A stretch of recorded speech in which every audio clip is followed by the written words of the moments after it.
The Quran is the holy book of Islam. So if you want to identify this book and how it is important for Muslims, you need to understand that it is the holy of holies in Islam. It is the scripture of Islam. In Islam, you can think that there are two main foundations. One is the Quran, that's the word of Allah for Muslims. And then number two is Muhammad, that's the prophet of Allah according to Muslims. So these are the two major foundations in Islam.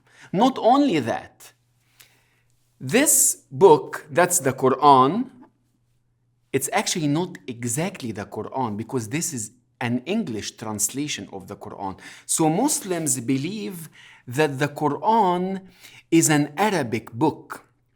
And for you to understand the correct Quran, you need to read it in Arabic. So for Muslims, this English book is actually not technically the Quran. It is the translation of the meanings of the Quran. The Quran for Muslims is Arabic.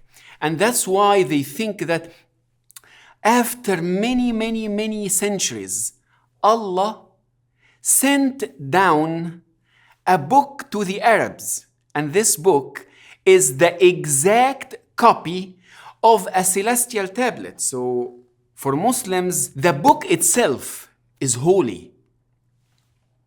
It is not mainly a printed copy. It is an exact description of a celestial tablet. That's why, growing up in Egypt, people around me were revering the Quran.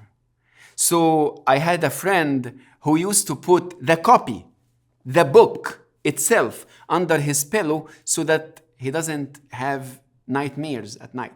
Some people would be so upset if you put the book on the floor.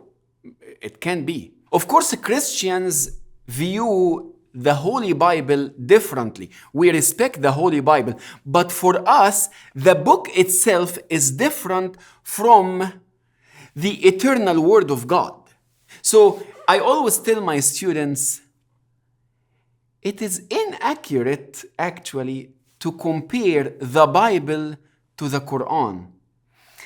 It is more accurate to compare Jesus for Christians as the Quran for Muslims, because Jesus is the eternal Word of God for Christians.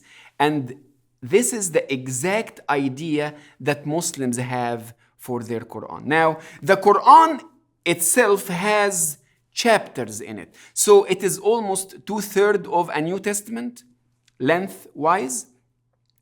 And you have 114 chapters in the current copy. The arrangement of these chapters are from the longer to the shorter, with some exceptions.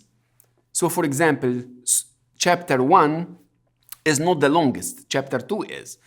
And the chapter in the Quran is called Surah. Historically, it came down in the 7th century, according to Muslims, in the year 610, when Muhammad, the Prophet of Islam, began to receive inspirations.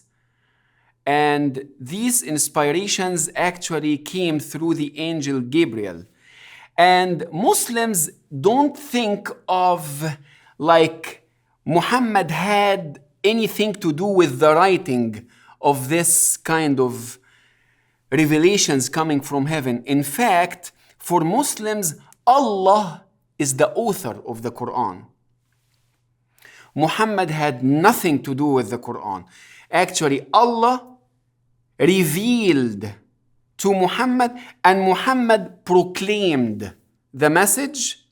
And because he was illiterate, he didn't know how to write or count or anything of that sort, according to tradition. Of course, some scholars may disagree.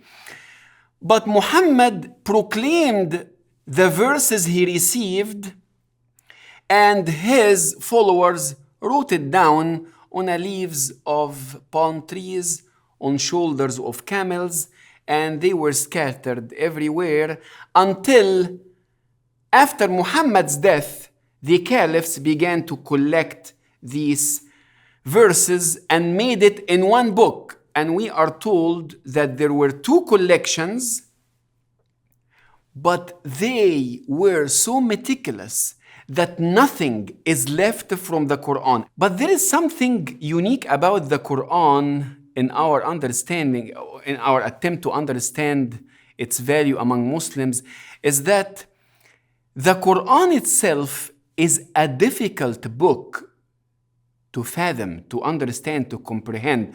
And this is actually for Muslims a description of its divine nature. So for a Muslim, mere recitation of the Quran means a lot. But you don't actually understand every word. Yes, it's fine. But because it is the speech of Allah, it brings favor. So if you want to understand what the Quran really for Muslims, it is power. It is what brings Allah's favor. That's why some of my Muslim friends actually bring some water and begin to recite verses from the Quran to bless the water and drink it for healing. Some people actually, among the majority of Muslims, which we call cultural Muslims and folk Islam, believe that if someone needs to have a baby and they don't have a baby for a long period of time, maybe they need to recite some more Quran. So the way you think about this is that the words itself mean a lot to Muslims. It is important for Christians to recognize this. So when you are befriending Muslims, when you're talking with them about any topic, just understand the value of the Quran in the Muslim life. Thanks for watching. If you enjoyed this content, visit sbts.edu/sample to access free theology lectures from Southern Seminary.